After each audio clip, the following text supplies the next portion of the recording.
सिर्फ 48 घंटे में अमित शाह ने बंगाल चुनाव का पूरा ट्रेलर दिखा दिया है। बीरभूम की सड़क पर जो सैलाब उतरा उसने कोलकाता तक मैसेज भेजा। कई बार बांग्ला पार्ले सामला मतलब इस बार बांग्ला में बीजेपी को कोई नहीं रोक सकता। ये नारा हर एक कार्यकर्ता की जुबान पर चढ़ चुका है। टीएमसी का एक झंडा उठाने वाले लोग अब बीजेपी का झंडा लहराने पर उतर आए हैं। देखिए कैसे सिर्फ एक साल में बंगाल में माहौल बदल चुका है।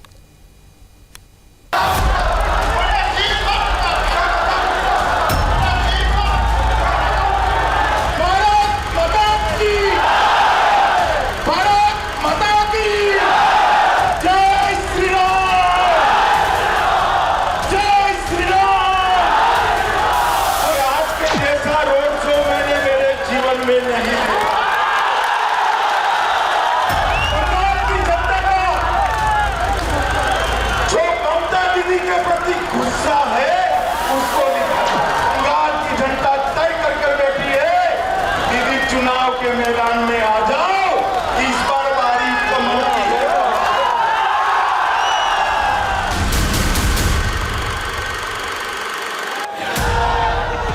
ये जय जयकार भारत माता की, ये ललकार बंगाल की जनता तय कर बैठी है।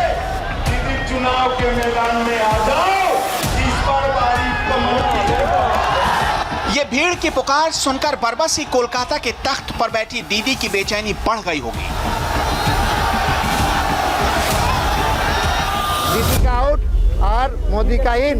भीड़ का मोहल्ला देख के सोच रहा हूँ 272 से ऊपर हो सकता है। 200 से ऊपर आराम से बीजेपी को मिलेगा अगली विधानसभा में। कभी कल्पना नहीं कर सका था रविन्द्रनाथ ठाकुर के अंदर बीजेपी का जिसका कुछ नहीं था, आज इतना आदमी आया। इसमें ममता दी तो जरूर भाई समझ लेगा जो वेस्ट बंगाल से और कुछ नहीं है उसका। इन हुंकारों से ममता के किले की नींव हिलने लगी होगी। सड़क का कोई कोना खाली नहीं बचा था। जहां तक नजर जा रही थी सिर्फ इंसानों की भीड़ ही दिख रही थी। दावा किया जाने लगा कि जनता का इतना विहंगम समागम बोलपुर की धरती पर इससे पहले कभी नहीं देखा। ऐसा रोड शो जीवन में पहला बार देख रहा हूँ। मोदी जी का जो लहर चल रहा है वो लहर कामयाब रहेगा। दीदी तो गई तो जरूर होगा, जरूर बदलाव अन्याय अपोजिशन से बदलाव होगा, जरूर होना चाहिए। एक अत्याचारी सरकार से बदलाव होना जरूर चाहिए। आज तक ऐसा फील्ड नहीं देखा बोलपुर शहर में। आज पूरा शहर अवरुद्ध हो गया। 1 से 2 लाख लोग पूरा रोड जैम कर चुका है। 100 से ज्यादा बस आ नहीं सका। अमित शाह को बहुत पास में देखे, बहुत अच्छा लगा है। और 2021 में बीजेपी आएगा और दीदी फिनिश हो जाएगा। जगह थी बीरभूम का बोलपुर, रविंद्रनाथ टैगोर की भूमि, देश में सांस्कृतिक चेतना का ज्वार जगाने वाली भूमि, यानी अमित शाह के मिशन बंगाल का अहम पड़ाव। और यहीं से शुरू हुआ बीजेपी के मिशन बंगाल का दूसरा चैप्टर।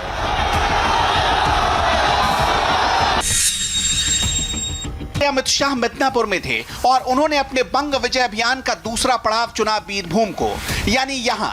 ये दोनों हिस्से बंगाल के 2 अलग अलग छोर हैं। अमित शाह के मन में क्या चल रहा था? अपने 2 दिनों के कैंप में बंगाल के 2 अलग अलग दिशाओं को उन्होंने क्यों चुना? ये समझने के लिए बीरभूम में अमित शाह ने क्या क्या किया उसे बहुत नजदीक से देखना होगा। बोलपुर को रविंद्रनाथ टैगोर की वजह से पश्चिम बंगाल की सांस्कृतिक राजधानी माना जाता है। सबसे पहले रविंद्रनाथ टैगोर को नमन करने पहुंचे अमित शाह। शांति निकेतन पहुंचने के बाद गुरुदेव की निशानियां देखी, फिर गुरुकुल में लोक नृत्य देखा और इसके बाद अमित शाह बाउल लोक गायक वासुदेव दास के घर पहुंचे।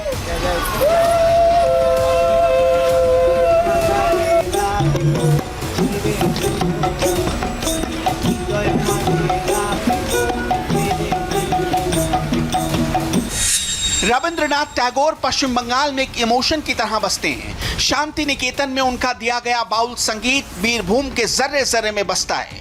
एकला चलो रे एक बाउल गीत ही था जिसे आज भी पश्चिम बंगाल का बच्चा बच्चा गाता है और पूरी दुनिया में इसे सुना और सुनाया जाता है। वसुदेव दास शांति निकेतन में बाउल टीचर रह चुके हैं। बीरभूम वर्धमान अनुमंडल के 4 जिलों में से एक है। ये पूरा आदिवासी इलाका है जिसमें बाउल संगीत और वसुदेव दास दोनों की काफी लोकप्रियता है। इस इलाके में 54 विधानसभा सीटें हैं और बीरभूम से मिला मैसेज इन 54 सीटों को प्रभावित करने वाला था। बंगाल की जनता परिवर्तन करना चाहती है। ये परिवर्तन कोई एक व्यक्ति मुख्यमंत्री बदलने का परिवर्तन नहीं है। तृणमूल कांग्रेस की सरकार की जगह भारतीय जनता पार्टी की सरकार बनाने की कवायद नहीं है। ये परिवर्तन जो होने जा रहा है बंगाल में, ये बंगाल के विकास के लिए परिवर्तन है। बंगाल को आगे बढ़ाना।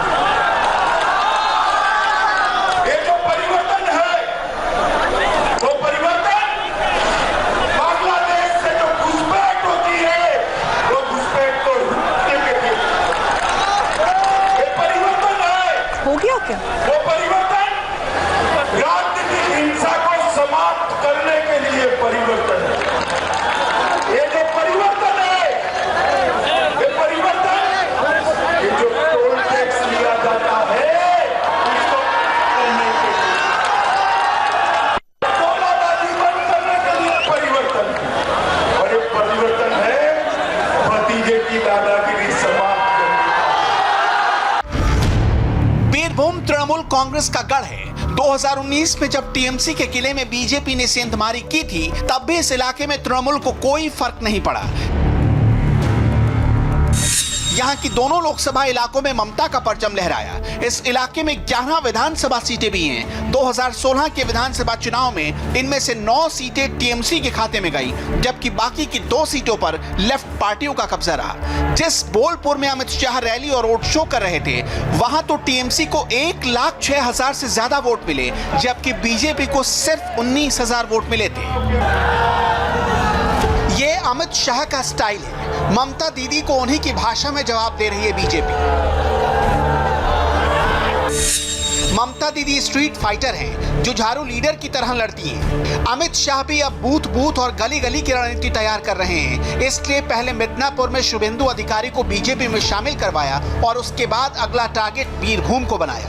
ममता पहले लोकल लेवल पर किसी नेता के साथ जुड़ती हैं और फिर उस इलाके में पैठ पढ़ा लेती थी।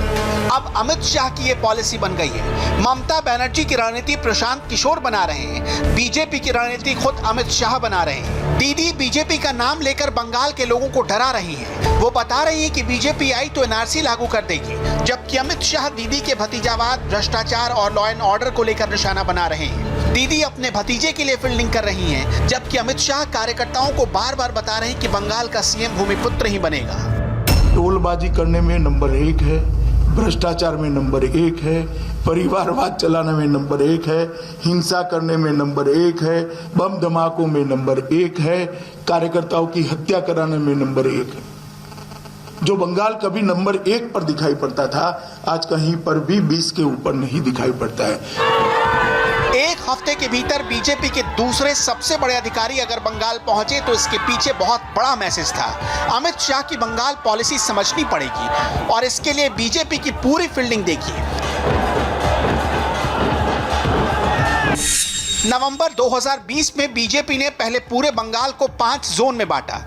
11 लोगों की कोर टीम बनाई गई जिसमें सारे केंद्रीय नेताओं और मंत्रियों को शामिल किया गया। विधानसभा क्षेत्र का मोड और समीकरण जानकर उम्मीदवारों की एक बेसिक लिस्ट तैयार करने की जिम्मेदारी दी गई। इस टीम में महासचिव कैलाश विजयवर्गीय, दुष्यंत गौतम, पार्टी के सचिव सुनील देवधर, विनोद सोनकर, हरीश द्विवेदी, विनोद तावड़े, अरविंद मेनन, आईटी और सोशल मीडिया सेल के प्रमुख अमित मालवीय को शामिल किया गया।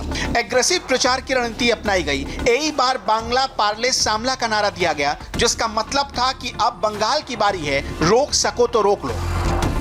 दिसंबर 2020 में सबसे पहले जेपी नड्डा बंगाल में पहुंचे। इसके बाद बीजेपी ने 7 केंद्रीय मंत्रियों की टीम उतार दी और सारे केंद्रीय मंत्रियों को 6-6 लोकसभा की जिम्मेदारी दे दी, जिससे बीजेपी के कार्यकर्ताओं का मनोबल भी बढ़ा रहे और केंद्रीय मंत्रियों के आने से सुरक्षा में कोई कमी ना रह पाए। इतनी मेहनत और रणनीति के बाद ये भीड़ जुटाई गई थी।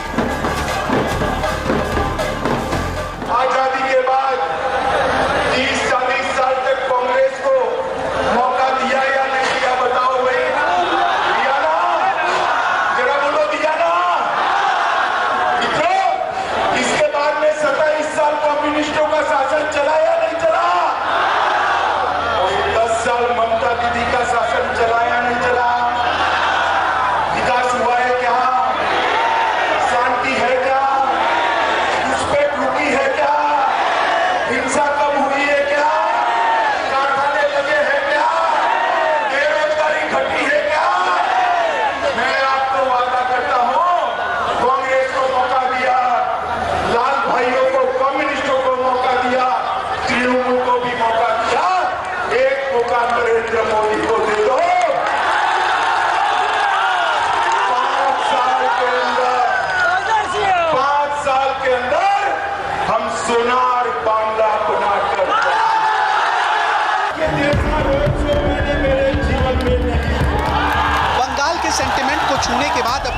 डायरेक्ट अटैक की। बायोकेमिस्ट्री में मास्टरी करने वाले अमित शाह आज ममता राज की पूरी बायोकेमिस्ट्री निकाल कर ले आए थे। बंगाल में कितना औद्योगिक विकास हुआ, बंगाल दीदी के दौर में कैसे अर्श से फर्श पर धड़ाम से आ गिरा, अमित शाह एक एक फैक्ट बता रहे थे और आरोप लगा रहे थे कि दीदी दोबारा आई तो बंगाल बर्बाद हो जाएगा। इंडस्ट्रियल प्रोडक्शन में बंगाल का योगदान 30% था। आज जो गिरते गिरते 3.5% रह गया है। रोजगारी का सवाल है, सेटिस्फेक्शन रेशियो 27% था पहले 1960 में, आज वो 4% पर पहुंच गया।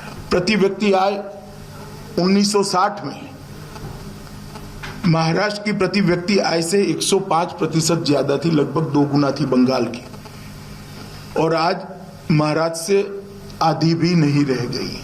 बंगाल भारत के सबसे अमीर राज्यों के में शुमार हुआ करता था, 1 नंबर या 2 नंबर या 3 नंबर। आज वो बहुत नीचे गिरता हुआ दिखाई पड़ता। बंदरगाहों पर की आवाजाही 42% बंगाल में होती थी, आज देश की आवाजाही के लगभग 10% तक बंगाल रह गया है। 1950 के दशक में देश की फार्मा इंडस्ट्री में लगभग 70% फार्मास्यूटिकल प्रोडक्ट्स का प्रोडक्शन बंगाल में होता था, जो आज गिरकर 7% रह गया है। बंगाल का जूट उद्योग बहुत महत्वपूर्ण था, जो रोजगारी भी देता था, किसानों को भी संबल प्रदान करता था। जूट उद्योग भी आज बहुत सारी जूट मिलें बंद है। मैं पूछना चाहता हूं ममता दीदी और कम्युनिस्ट पार्टी को, कौन जिम्मेदार है इसके? कल तक इसी बंगाल में जय श्री राम का नारा सुनकर दीदी गुस्से से भर जाती थी। आज दीदी के गढ़ में हजारों कंठ यही नारा गा रहे थे और सुनने के सिवाय कोई दूसरा रास्ता नहीं बचा था। अमित शाह को बाहरी कहने वालों को जवाब मिला। ममता दीदी जब कांग्रेस में थी और इंदिरा जी यहाँ आती थी तो क्या कहती थी? वो बंगाल की अंदरूनी राजनीति में आंतरिक दखल थी क्या? जब वो कांग्रेस में थी और प्रणव दा आते थे या नरसिम्हा राव आते थे तो वो क्या कहती थी? और एक मंच पर आपको स्वपन दा, राहुल जी, दिलीप घोष, समीक दा कोई नहीं दिखाई पड़ता है। मैं बंगाल की जनता को कहना चाहता हूं, ये भ्रांति फैलाने का प्रयास है।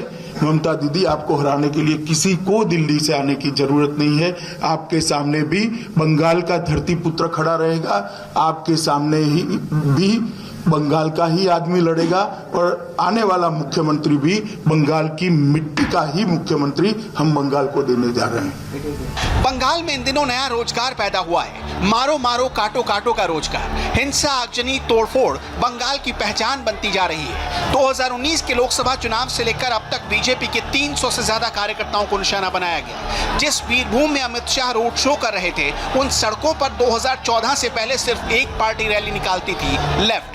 तब टीएमसी के कार्यकर्ता मारे जाते थे, लेकिन 2014 के बाद से तस्वीर बदल गई। उसके बाद टीएमसी के कार्यकर्ताओं का दौर शुरू हुआ और बीजेपी के कार्यकर्ता चुन चुन कर मारे जाने लगे। पर अमित शाह इस भीड़ में भरोसा भर रहे थे कि अमन और शांति के शहर का मुकद्दर बदल चुका है, तस्वीर भी जल्द बदल जाएगी। कि भारत के सबसे बड़े दल भारतीय जनता पार्टी के अध्यक्ष पर यह हमला केवल भारतीय जनता पार्टी के अध्यक्ष पर हमला नहीं है, बंगाल के अंदर लोकतंत्र की जो व्यवस्था है उस पर हमला है।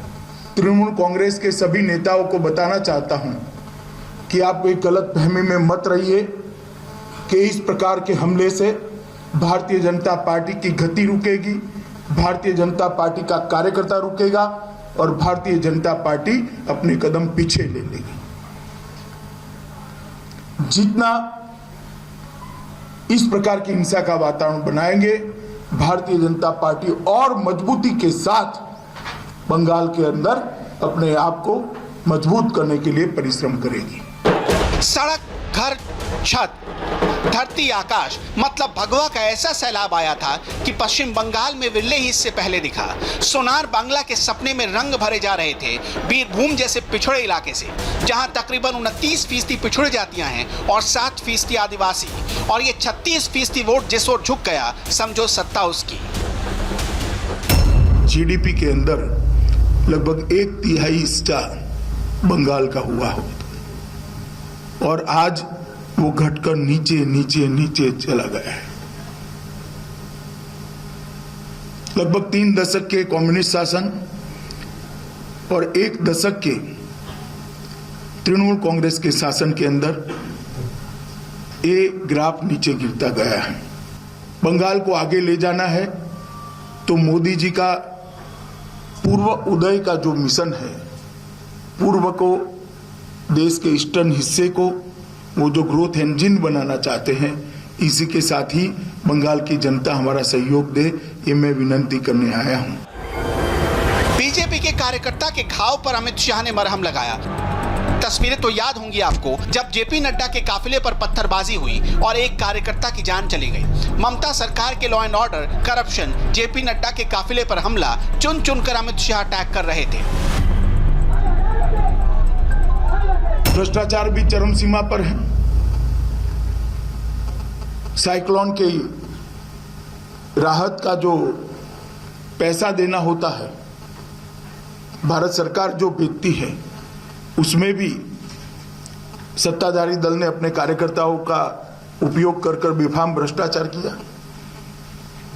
मोदी जी ने गरीबों के लिए खाना भेजा, कोरोना के काल में 9 महीने तक उसके पूरे की पूरी बोरियां गायब हो गई। प्राथमिक स्वास्थ्य केंद्र के डॉक्टरों के लिए लगभग 39% स्थान खाली है।